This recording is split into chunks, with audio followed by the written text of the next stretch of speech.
Tapi dalam jangka panjang, saham-saham yang tertekan karena sentimen, saya bilang ini sentimen ya, itu kan nggak ada yang nggak organik ya teman-teman di media itu. Semua itu di-create, semua itu dibuat sedemikian rupa, semua itu dibuat dengan tujuan tertentu.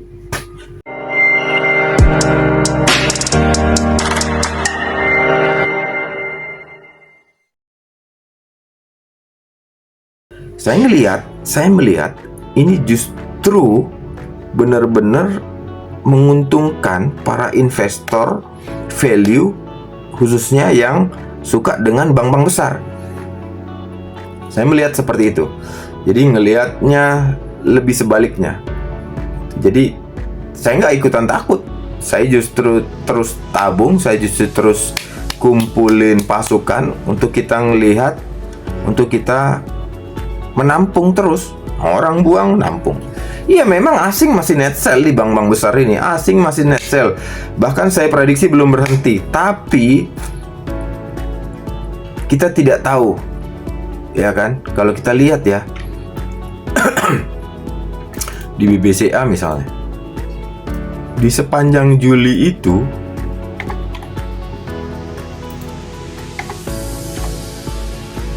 di BCA di sepanjang Juli nih, asing itu jualan 5 triliun guys. Nih 5.730 sekian, 5.793 miliar. Luar biasa kan? Transaksinya juga bukan kaleng-kaleng, 22,7 juta lot. BBRI misalnya, sepanjang Juli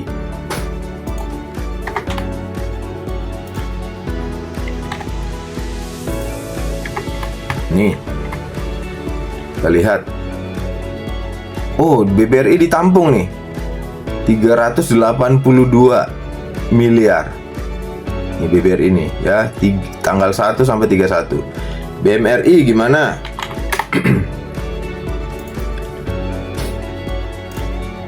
Asing malah masuk tuh BBRI. Walaupun hari ini merah ya, yang hijau tuh Mandiri. 7731. Tuh 3 triliun BMRI. Yang terakhir BBNI, ini Big Four ya, kita bicara Bank Big Four. Tanggal 1.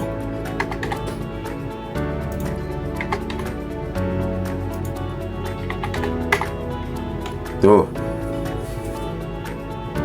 Loading sebentar teman-teman.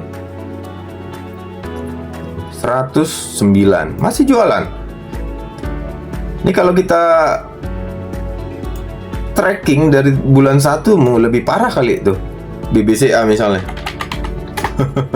Dari bulan 1 ya, tanggal 1 deh biar nggak capek.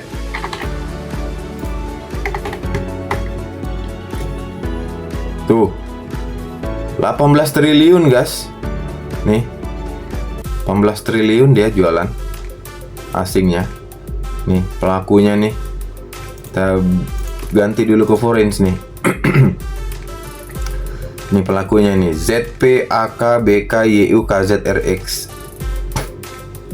ZP nih luar biasa nih, 25 dikurangi nih, barangnya segini jual segini. Wow, jadi memang masih dijualin, asing masih net sell, dan saya pikir ini peluang ya. BBCA guys tinggal 8.000. Saya tidak coba mempom-pom atau apa, saya juga karena saya juga tunjukkan memang asing masih jualan.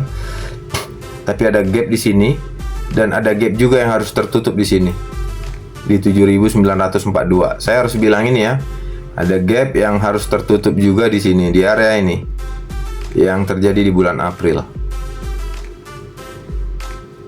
Gitu dia. Begitu juga dengan BMRI. Ini masih juga turun meskipun sudah cukup terbatas. Lalu ada BBRI secara teknikal juga cukup terbatas. Nih kalau kita lihat dari bulan 1 ya udah mulai masuk ke area demand ya. Harusnya sudah bisa lah ya kita berpikir untuk ngelihat ini sebagai sebuah peluang. Khususnya teman-teman kaum fundamentalis. Ya, saya juga harus fair. Pasti ada juga teman-teman di sini yang kaum fundamentalis yang benar-benar percaya fundamental masih hidup. Ya, walaupun yang angkat IHSG hampir 1-2 tahun ini adalah saham-saham lapis kedua. Oke, itu ya teman-teman berkaitan dengan isu PPATK dan kaitannya dengan harga saham bank-bank yang masih terdiskon atau masih tertekan. Ya, mudah-mudahan bisa membantu. Itu sesuai dengan judul kita hari ini. Terima kasih.